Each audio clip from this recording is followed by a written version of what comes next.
Hello दोस्तों, एक समय की बात है। रतनपुर नाम के गांव में संतोष नाम का एक दूध वाला रहता था। संतोष का दिन अंधेरे में ही शुरू हो जाता था। नींद से उठकर संतोष सबसे पहले गौशाला साफ करके मोती को चारा खिलाना संतोष का सबसे पहला काम था। संतोष मोती से बहुत प्यार करता था और मोती भी उसकी प्यारी गाय थी। मोती की देखभाल में ही संतोष का सारा दिन बीता था। संतोष अपनी बूढ़ी दादी के साथ रहता था। संतोष के माता पिता बचपन में ही गुजर चुके थे। संतोष अपनी दादी और घर का भरण पोषण मोती का दूध बेचकर किया करता था। संतोष की गाय का दूध ताजा और शुद्ध होने के कारण पूरे रतनपुर गांव में बहुत प्रसिद्ध था। सभी रतनपुर निवासी संतोष से ही दूध लिया करते थे। संतोष सुबह होते ही अपनी गाय का दूध लेकर गांव में बेचने निकल पड़ता। दूध ले लो दूध, ताजा ताजा दूध, दूध ले लो दूध, गाय का दूध ले लो। अरे भाई दूध ले लो, शुद्ध शुद्ध ले लो, शुद्ध दूध ले लो। ऐसे ही पुकारते हुए लो संतोष काका मुझे 1 किलो दूध दे दो। फिर संतोष नाप तोल के 1 किलो दूध दे देता है। लो छोटी 1 किलो गाय का दूध। पूरे गांव के हर गली में संतोष शुद्ध गाय का दूध बेचा करता था। बस ऐसे ही दिन भर गांव गांव घूमकर संतोष का पूरा दिन कट जाता था। संतोष की तरक्की देखकर उसकी पड़ोसन मायावती को बहुत जलन होती थी। मायावती विचार करती है और घर जाकर अपने पति से कहती है, रामलाल घोड़े बेचकर सो रहा था। अरे ओ सुनिए जी। अरे मुन्नी के पापा सुन रहे हो, दिन भर भैंस की तरह हमेशा सोए हुए रहते हैं। अरे मायावती क्यों इतना चिल्लाकर बोले जा रही हो? एक काम करके भी आप खुश नहीं हो, थोड़ा बाहर जाकर भी देखो। अरे ऐसा क्या हो गया मायावती, आज तुम बहुत गुस्से में लग रही हो।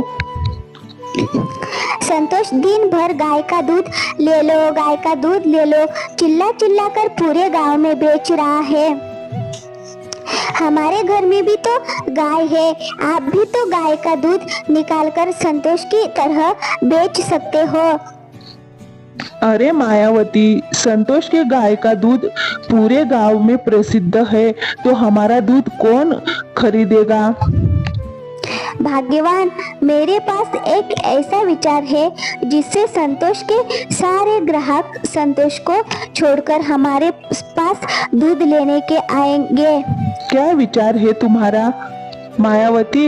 मैं संतोष के दूध के भाव से आधे भाव में लोगों को दूध बेचूं।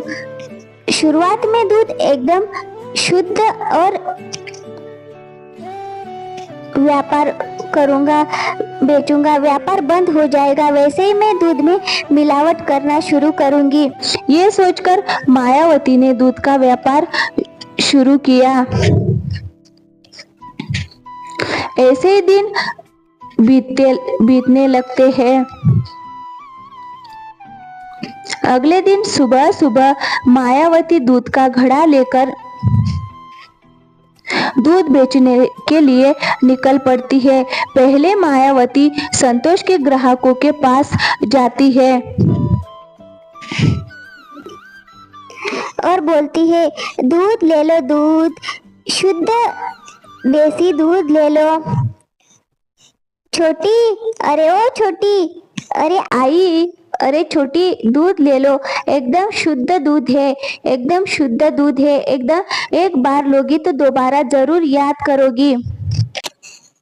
अरे नहीं काकी, मैं तो संतोष काका से ही दूध लेती हूँ, उनका दूध एकदम शुद्ध और ताजा होता है।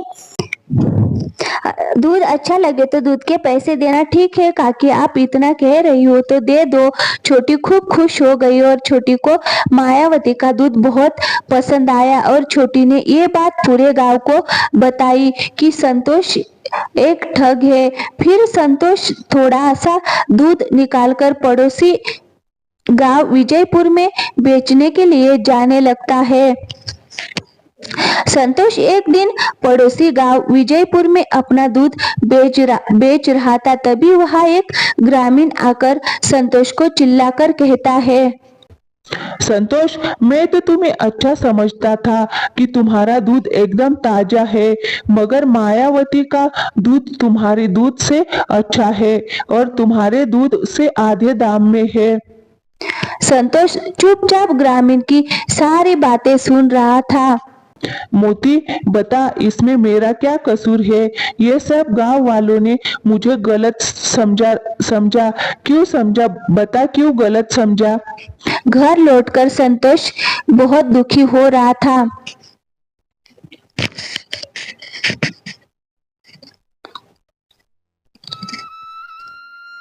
मायावती की खुशी का कोई ठिकाना नहीं था। उसकी बिक्री और अधिक बार हो चुकी थी। अरे, जो मैं चाहती थी वही हो गया। संतोष का व्यापार बंद हो गया। अब संतोष इस गांव में कभी भूलकर भी दूध नहीं बेचेगा। जो मैंने सोचा था वह करने की बारी आ गई। मैं बेवकूफ थोड़ी ना हूँ कि एक गांव वालों को इतने आधे भाव में दूध बेचूं।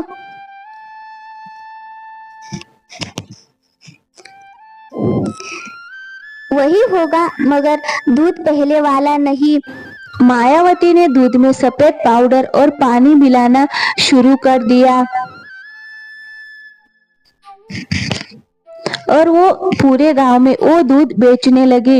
एक दिन गांव के सेठ के घर, कृष्णा, तुम्हें तो पता ही होगा, मेरी बेटी चंपा का आज जन्मदिन है। हाँ सेठ जी, मुझे पता है कि आज आपकी बेटी का जन्मदिन है और आप हर बार की तरह इस बार भी भोज का आयोजन रखोगे जिसमें पूरे गांव वालों को निमंत्रण देना है। हाँ कृष्णा, तुम उसकी चिंता मत करो। मैंने हरिया के हाथों पूरे गांव वालों को मेरी बेटी चंपा के जन्मदिन के लिए आने का निमंत्रण दिया है। तुम्हें पता ही होगा कि मेरी बेटी चंपा को शुद्ध दूध के बने खीर कितनी पसंद है। हाँ, तो तुम वह संतोष से दूध लेकर खीर बनाने के लिए गांव के हलवाई चाचा को दूध दे देना।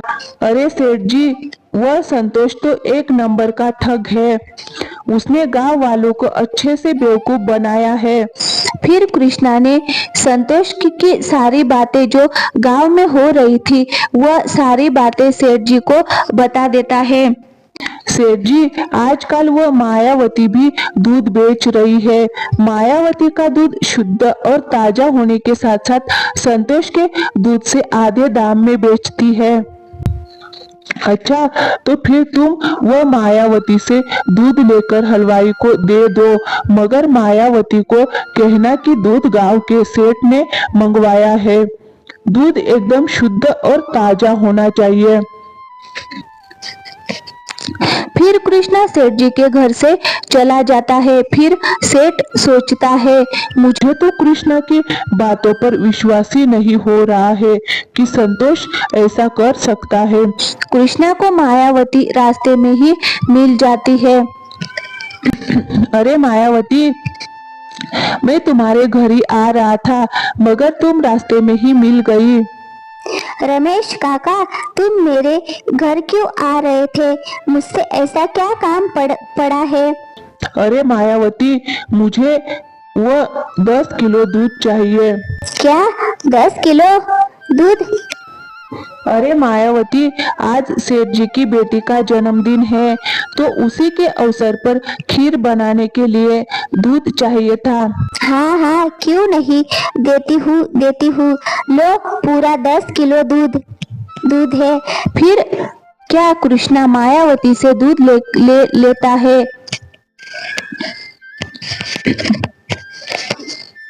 और फिर वो दूध लेकर हलवाई चाचा के पास जाता है। फिर वह दूध से बनी खीर खाने के बाद सेठ और पूरा परिवार, यहाँ तक कि सेठ की बेटी भी बीमार पड़ जाती है। फिर सेठ ने कृष्णा को तुरंत ही अपने घर में बुलवाया। कृष्णा, तुम वो दूध कहाँ से लेकर आए थे? वो दूध की खीर जिसने भी खाई है वो सभी बीमार हो गए हैं। यहाँ तक कि मेरी बेटी के पेट में भी दर्द है।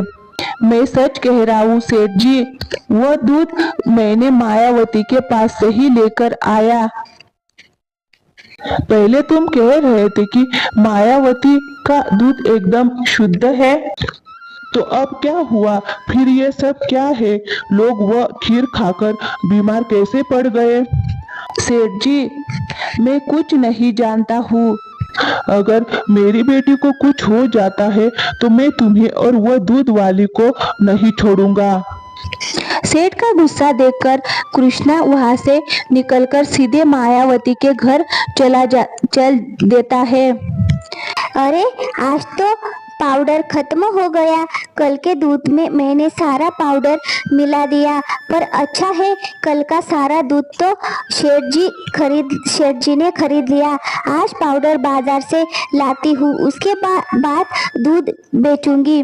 मायावती की सारी बातें खिड़की से झांकते हुए कृष्णा सुन लेता है। तभी कृष्णा अंदर आके कहता है, छी छी मायावती, तुम इतने नीचे गिर जाओगी ये मैंने कभी सोचा नहीं था। तुम्हारे दूध के खीर खाकर सारे के सारे गांव, यहाँ तक कि सेठ जी की बेटी भी बीमार पड़ गई। छी छी छी, चलो अब सेठ जी के यहाँ चलो। फिर मायावती को कृष्णा सेठ जी के पास ले जाता है। जो भी बात सुना वो सेठ जी को बता देता है। फिर सेठ कहता है, मायावती, तुम औरत होकर भी जरा सी भी शर्म नहीं है? तुम्हें तरस नहीं आया? अगर मेरी बेटी को कुछ हो जाता तो? और तुम उस बेचारे संतोष को भी पूरे गांव में बदनाम कर दिया। ऐसा कोई करता है क्या? तुम औरत जात हो, वरना मैं तुम्हें गांव से निकलवा देता। मुझे माफ कर दो सेठ जी, मुझसे बहुत बड़ी गलती हो गई है। मैं बहुत लालची हो गई थी। मैंने उस बेचारे संतोष के पेट पर लात मारी। मुझे माफ कर दो। अब से मैं दूध बेचना बंद कर दूंगी। कृष्णा, पूरे गांव वालों को बता दो कि असली मिलावटी कौन है। फिर सभी गांव वालों को समझ आ जाता है कि सही मिलावटी कौन है। फिर सब संतोष के घर जाते हैं, यहाँ तक कि मायावती भी। संतोष काका, मुझे माफ कर दो। मेरे कारण आपको बहुत परेशान होना पड़ा। कोई बात नहीं मायावती बहन, मैंने तुम्हें माफ कर दिया।